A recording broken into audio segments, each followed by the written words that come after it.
Well, President Trump has offered an unambiguously positive take on his first weeks in office in front of a joint session of Congress. In a nearly 2-hour address, he recited a list of mostly controversial moves, from new import tariffs to cuts in government spending to talk of taking control of Greenland.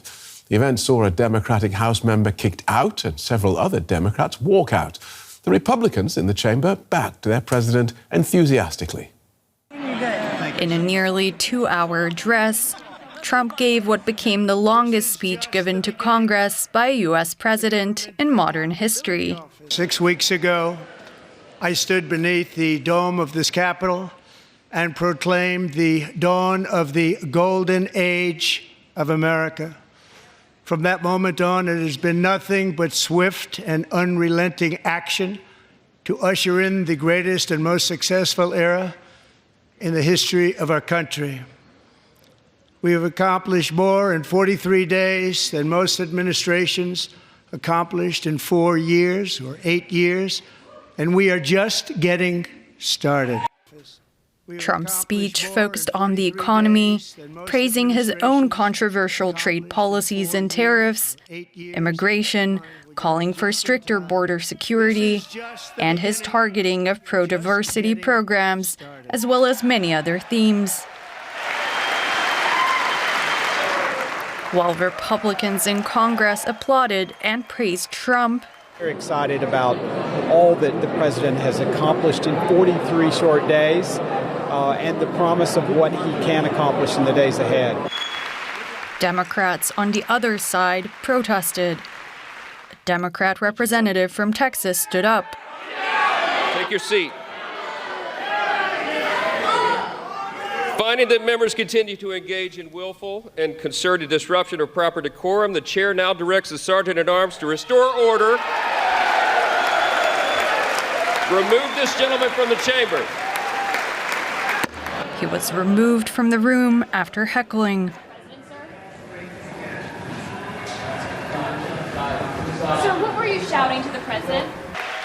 Other Democrat representatives held up signs calling out inaccuracies in the address. Our main protest was essentially that we were not going to give him any ovations because this is a man who doesn't deserve our respect because he is harming and disrespecting the American people. But, I mean, really, if you listened to the bowl full of word salad that was the president's speech, in it you found a massive pack of lies. Many experts say Trump, who ran promising to bridge political divides, only deepened them on his big night in Congress. Let's take a look at this with Ben Allen, who's a Democratic member of the California State Senate. Welcome to the day. Think what you like about Donald Trump. He is a president who gets things done. Well, he's getting a lot of wild things done, I suppose. And we'll see how much he actually gets done. So much of what he's trying to do right now is getting tied up in court. And it's breaking rules, it's breaking norms. And so far, a number of the things he's been trying have been actually held up in court. So we'll see where all this goes. What we saw in Congress seemed to mirror America's new political reality. Rapturous Republicans backing a president who's getting things done, while the Republicans sit around looking sad and feeling powerless. Yeah, it's a wild time. Things are very divisive. I do think you saw a lot of Democrats pushing back, right, with their signs. Obviously, Representative Green jumping up and yelling at the president, which was a breach of decorum, certainly something that started with when a Republican many years ago yelled at President Obama during his speech. But right now, the Republicans have control of the federal government. They've got the presidency, the House, and the Senate. Strong majority of the court, unfortunately. So there's limits to what Democrats can do, but they certainly made their feelings clear that they don't support this, that they have a different vision, and that they hope that the American people will reject all these actions that have been taken, these unprecedented norm-busting actions that the president's been taking recently. Is that the best you can do? Is that the best the Democratic Party can do? Cross its fingers and hope for the best. You hold up signs in Congress, but across the last 6 weeks, as this president has stormed through his legislative agenda, the Democrats have been next to silent. What have you been doing? I don't think you've seen that from California. You've seen a massive investment in lawyers. Our attorney general has been taking the Trump administration to court nearly every single day. And as I say, we've won a number of times so far, and there's a lot of cases that are going to be coming up. I mean, so you see us taking on lots and lots of legal challenges.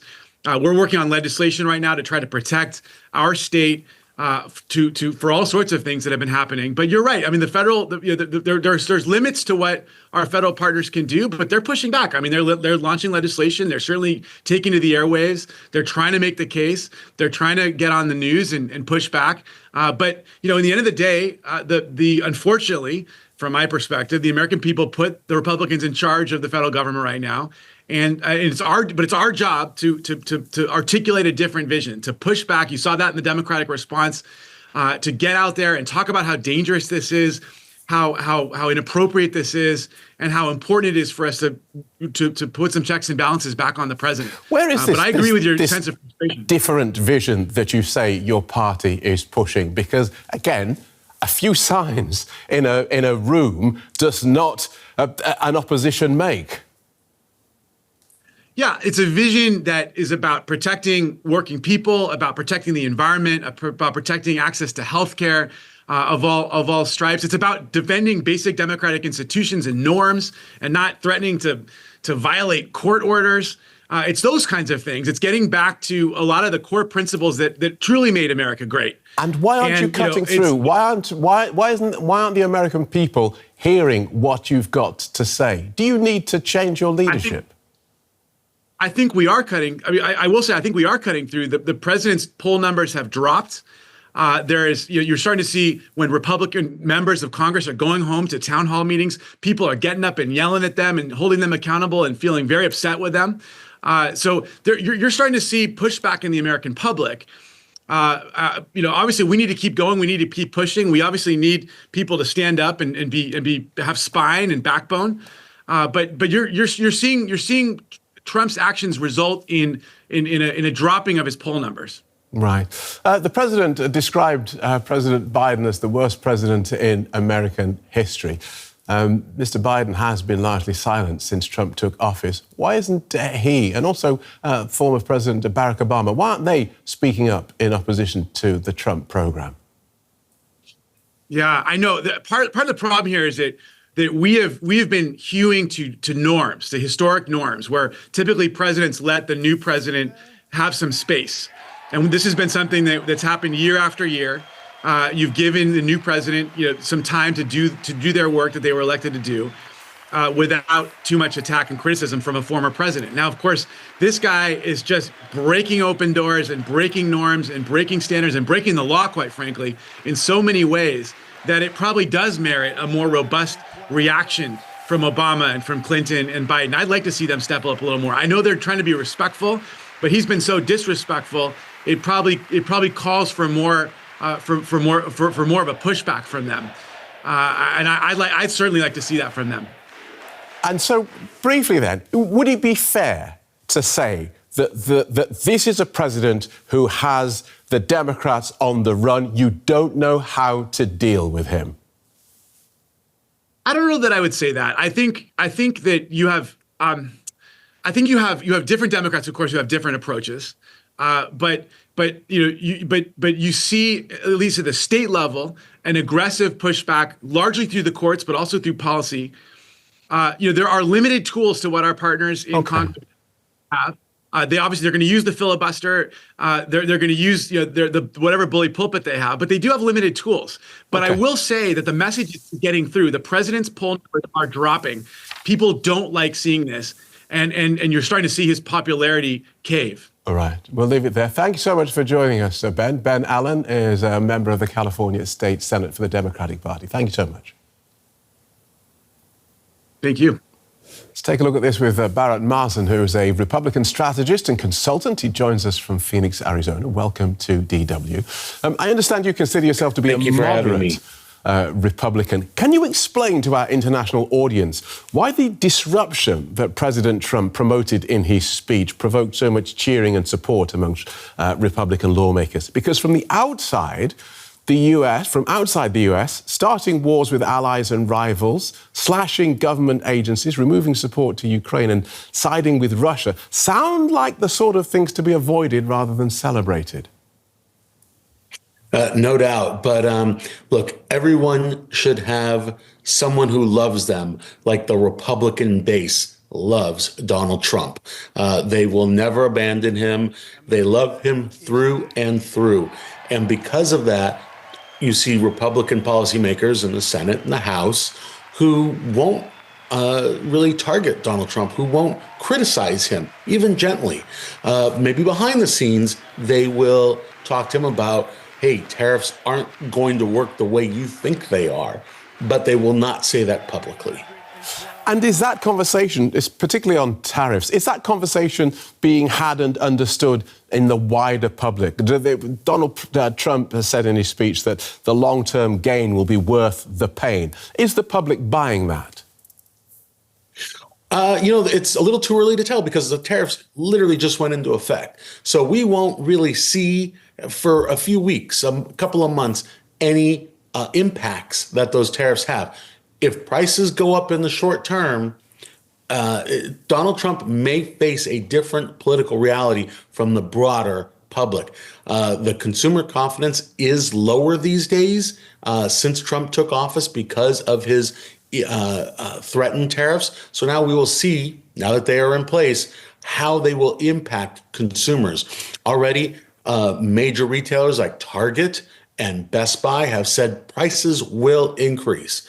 Let's see if that cools off the economy. Let's see if that dampens consumer confidence. And if it does, Trump and Republicans will face a real problem. Meanwhile, the Democrats appear not to be keeping up with the president's swift and unrelenting onslaught of initiatives and executive orders. They seem to be missing in action.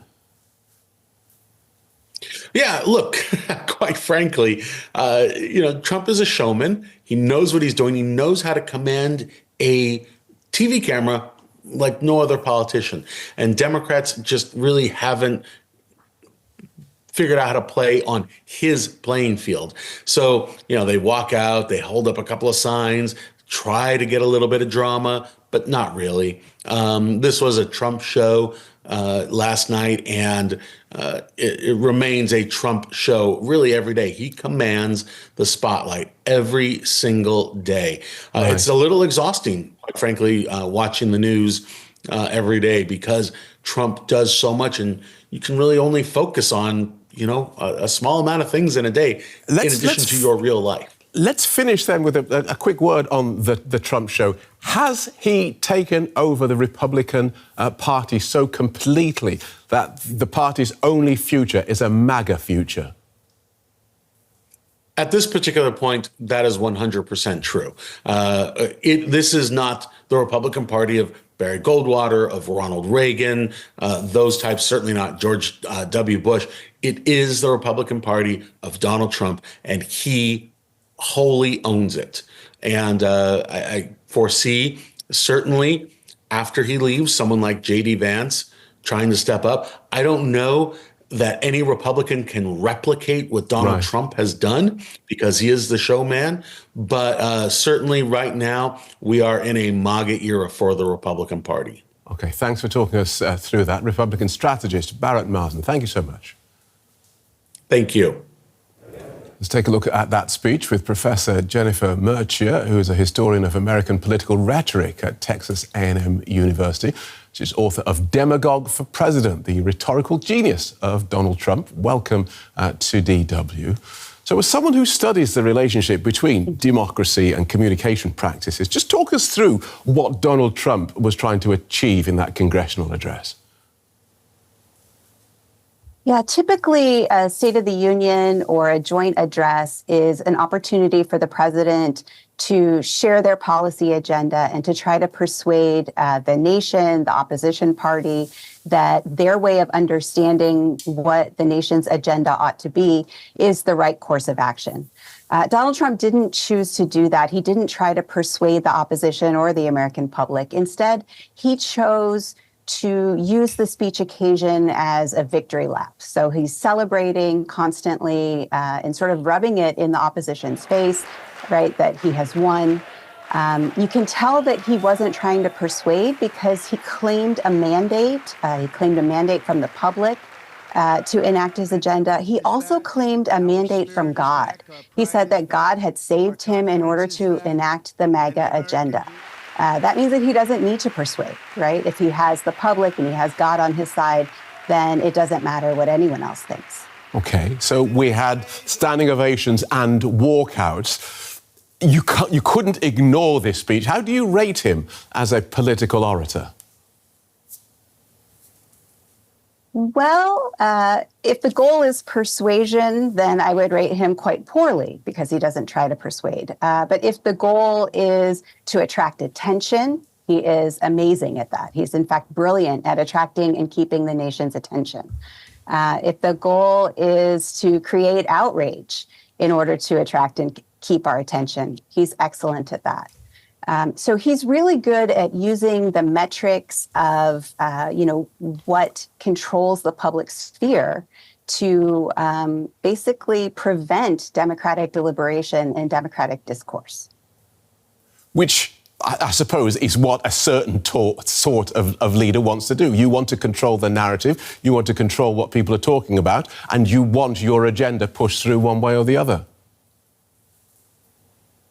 That's absolutely correct. So from the position of someone who is just looking to know what will work, it's an effective strategy. If we're thinking about what is ethical, what is good presidential rhetoric, those kinds of questions, which are, of course, the academic questions that I'm most concerned with, then, of course, we would judge it very differently.